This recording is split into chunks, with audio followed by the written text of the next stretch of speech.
Askari wachache wa zamani wa kikosi maalum waliingia kwa siri katika jumba la kifahari la mfanyabiashara mkubwa wa bidhaa za magendo, wakipanga kuiba mamilioni machache ya dola na kuondoka kimya kimya. Lakini hawakujua kwamba jumba lote kubwa waliloingia lilikuwa kwa kweli ni sanduku kubwa la kuhifadhi fedha la bosi huyo. Safari hii hatimaye hawakuwa na wasiwasi tena wa kulipa mkopo wa nyumba. Marundo ya dola za Marekani yalikuwa yamepangwa kama milima, yakikadiriwa kufikia mabilioni ya dola. Mara moja waliamua kubeba kila kitu waondoke nacho, bila kujua kwamba kilo 3,000 za pesa zingebadilisha kabisa mwelekeo wa maisha yao wenyewe. Katika vitongoji vya unyevunyevu na giza vya Brazil, mashirika ya magendo ya bidhaa haramu yalikuwa yakifanya biashara wazi wazi bila hofu yoyote. Mahali hapa lilikuwa limegeuka kabisa kuwa ardhi yenye rutuba kwa wahalifu. Idara ya kupambana na dawa za kulevya ilikuwa imeishiwa na subira kwa mfalme wa magendo aitwaye Lora. Baada ya kipindi kirefu cha upelelezi na mipango ya siri, polisi waliamua kuingia kwa siri katika eneo hili hatari ili kulivunja genge lote. Askari wa zamani wa kikosi maalum mwenye jina la siri Pope alishiriki katika operesheni ya polisi kama mshauri wa mbinu za kivita. Aliongoza moja kwa moja kikosi maalum cha askari kuukaribia kwa siri paa la jengo lililokuwa karibu na maficho ya wahalifu.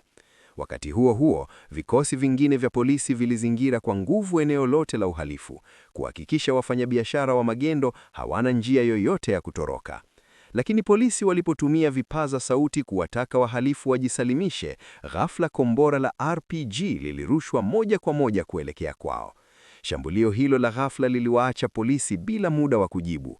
Ilibainika kuwa hilo lilikuwa shambulio la kujibu lililopangwa kwa umakini mkubwa.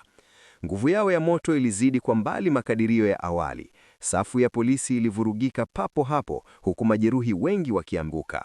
Akishuhudia hali hiyo, Pope mara moja alimchukua mmoja wa wanakikosi na kuzunguka kutoka jengo la pili kwenda upande wa adui.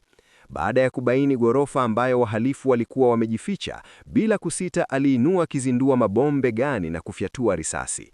Mlipuko mkubwa uliofuata uliizamisha ngome ya wafanyabiashara wa magendo katika bahari ya moto. Hatimaye, chini ya uongozi wa Pope, polisi waliwakamata wanachama wote wa genge hilo. Hata hivyo, walipohesabu waliokamatwa, waligundua kuwa mhusika mkuu Lora hakuwepo. Polisi waliwatesa baadhi ya wasaidizi wake ili kupata taarifa zaidi kuhusu Lora. Wale waliokataa kuzungumza waliuawa papo hapo, huku wengine wakitupwa ndani ya magari ya polisi kwa matumaini ya kupata mafanikio katika mahojiano ya baadaye. Katika wakati nyeki walipokuwa wakisafirisha wafungwa kwenda kwenye magari, mwanamke mmoja ghafla alijinasua na kurukia ndani ya umati wa watu. Pope alichukua hatua kwa kasi ya ajabu na kuanza kumkimbiza. Lakini mwanamke huyo aliijua ardhi hiyo kama kiganja cha mkono wake. Alipita kwa ustadi katika mitaa myembamba. Ingawa Pope alijitahidi kwa nguvu zote, bado aliachwa nyuma kwa umbali wa mamia ya mita. Hata polisi waliokuwa wakimfuata kwa pikipiki walishindwa kabisa. Hata hivyo, baada ya kupoteza nyayo za mlengwaja, Pope hakurudi kwa timu, bali alichukua taksi kwenda Resurrection City. Alipofika huko, aliingia moja kwa moja katika chumba kichafu cha kupanga. Kile ambacho hata mtu hakuwa amekitarajia ni kwamba mwanamke aliyekuwemo ndani ya chumba hicho alikuwa yule yule aliyekuwa ametoroka. Ilibainika kuwa Yana aliitwa jasusi aliyepandikizwa na Pope ndani ya shirika la magendo ya bidhaa haramu.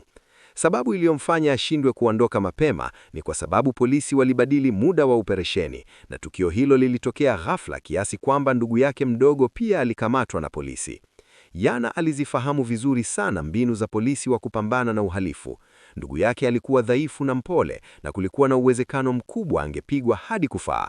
Kwa sababu hiyo, alimuomba Pope kwa unyenyekevu mkubwa amsaidie kumwokoa ndugu yake. Kwa badilishana, alikuwa tayari kuifichua mahali alipojificha Lora.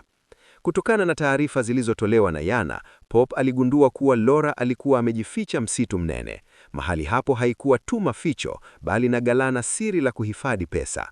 Zaidi ya hayo, ilibainika kuwa polisi waliokuwa wakishiriki katika operesheni hiyo walikuwa wamehongwana na Lora kwa muda mrefu.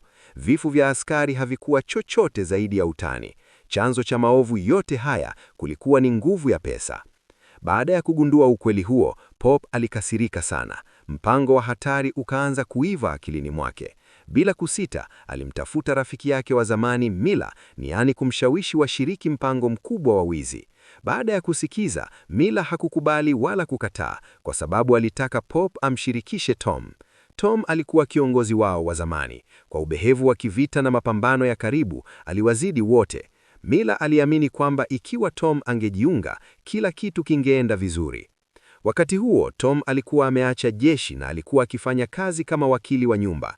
Kila siku alilazimika kushughulikia na wateja wa aina mbalimbali, huku kila mwezi akipokea bili za deni mlangoni mwake na kuchoka na shinikizo la maisha. Kuonekana kwa wenzake wa zamani kulimletea furaha na huzuni kwa wakati mmoja. Awali, Tom alikataa mwaliko wa Pop kwa sababu alikuwa na binti wa kulea na hatarishi za kazi hazikuwa za kutabirika. Lakini aliposikia kiasi cha mamilioni mengi ya dola za Marekani, macho yake yalimetameta. Wasiwasi wote uliokuwa umemkaa moyoni mwake ulitokea mara moja. Hatimaye alikubali kwa uthabiti kujiunga na mpango huo. Usiku huo huo, wanachama wengine wawili walipokea habari na bila kujali umbali, walimtafuta Pop wakitamani kushiriki mpango huo wa wizi. Asubuhi iliyofuata mapema, kundi la watu 5 liliendesha gari kuelekea msitu Lengwaja. Hili lilikuwa ni eneo la mpaka kati ya Brazil, Argentina na Paraguay, eneo la mipaka mitatu lililo nje ya udhibiti wa sheria. Kwa sababu hiyo, mashirika ya uhalifu yalikuwa na ujasiri mkubwa. Hata hivyo, kwa timu hii ya watu 5, machakanisho hayo yalikuwa ni fursa nzuri kwa kutekeleza mpango wao.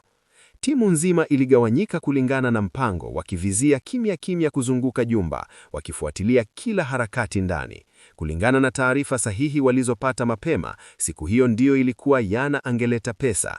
Zaidi ya hayo, Laura alikuwa mtu wenye vini. Kila Jumapili asubuhi alituma walinzi 3 kanisani. Baada yao kurudi, walinzi wengine ndio waliondoka mjini kushiriki ibada. Wakati huo, jumba lote lilikuwa na Laura na walinzi 3 tu. Ilikuwa ni fursa ya dhahabu kwa timu kushambulia. Yana pia alikuwa amefikia makubaliano ya siri na Pop. Angepiga picha za hali ya ndani ya jumba kwa kutumia kamera ili kuwasaidia kupanga mpango kwa undani zaidi. Baada ya kuelewa muundo wa ndani, timu iliamua kuchukua hatua Jumapili. Wakifikiria mamilioni mengi ya dola ambayo yangeingia mikononi mwao, wote 5 hawakuweza hata kulala. Asubuhi ilipoinga, Pop na Yana walikutana kwa siri katika pono iliyofichana na kupokea picha. Lakini walipoona kiasi kikubwa cha pesa kilichokuwa ndani ya jumba, walitambua kuwa nguvu ya binadamu haingeweza kubeba yote. Pop alimuomba Yana msaada tena, kutamani angepata njia ya kuingiza gari la migono ndani ya uwanja. Aliahidi kumsaidia kumwokoa ndugu yake, kuwapatia pasipoti mpya na kupanga njia salama ya kuwatoa nje ya nchi. Yana aliposita kidogo, Pop alitangaza kuwa angelipa dola milioni 2 za ziada. Kwa kutaka kumwokoa ndugu yake, Yana alikubali. Hatimaye operation ilianza. Pop alifungua kwa siri kontena iliyojaa silaha zilizokusanywa Brazil. Ikiwa jambo lingeharibika, wangeweza kuwalaumu magengi hasimu ya Laura. Kulingana na taarifa za video, waliandaa mpango kamili. Hii haikuwa tena operation ya kivita, bali uhalifu kamili. Pop aliwakumbusha kwamba walikuwa bado wana nafasi ya kujiondoa, lakini wakikumbuka maisha yao magumu baada ya kuacha jeshi, waliamua kuendelea. Jumapili asubuhi ilifika. Baada ya familia ya Laura na walinzi kuondoka, Yana aliingia kama ilivyopangwa. Mara alipotoka, timu ilivamia. Baada ya mapambano, waligundua kuwa nyumba yenyewe ni sanduku la pesa. Walivunja kuta na kupata mamilioni mengi. Walikimbia kabla walinzi hawakurudi, wakimuua Laura, lakini safari ya kutoroka ikawa mateso makubwa. Walipoteza rafiki yao Tom, walilazimika kutupa pesa, kukimbia wanamilima na hatimaye kufanikiwa kuondoka na kiasi kidogo tu. Waliporudi nyumbani, waliamua kumpa familia ya Tom sehemu yote iliyobaki. Kabla ya kuachana, Miller alimpa karatasi iliyoandikwa viuandishi vya mahali walipoficha pesa zilizosalia. Huenda siku moja hatima itawakutanisha tena. Hadithi ya leo inaishia hapa. Asante kwa kutazama. Unaona filamu hii?